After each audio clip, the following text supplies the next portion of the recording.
Hi, today I want to talk about the fact that it's like we have two minds, our higher self and our ego mind. Our conditioned mind or ego mind, we're very familiar with. Words that come out of that thought system are words like worry, concern, fear, jealousy, rage, shame, guilt. It's all about separation. But it's also about all these words that really are kind of heavy negative words. And then there's our connection to source. And we connect all the time as well. But we don't always own these words like we do our other words, the other words, not ours.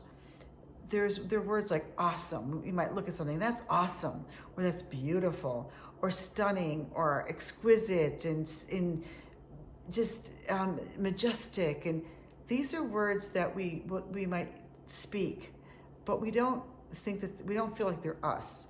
If I were to ask you what it's like to be angry, you could tell me. But if I were to ask you what it's like to be stunning or majestic, you're like, I'm not stunning or majestic. But the fact is, if we're speaking it, it's coming from here. The ego mind projects and our higher mind extends. So when we are really speaking from our higher self, these other words, they're really words that we don't claim as us. We might look at our other words. It's all about me, I. I'm angry, I'm fearful, I'm upset, I'm jealous, I'm concerned, I'm worried, me. This whole ego cloud covering is really obscuring the truth of who we really are. And who are we really? We are this connection to source. We are this absolute purity of being. It's when we look at something and we feel this compassion or kindness or just this uplifting feeling. That's who you are really, and it shines through. We just might think, oh, I'm in a good mood. That I'm in a good mood for a moment. But why are we only in a good mood for a moment? Because we're listening more and more to our conditioned way of thinking. And we just default to that.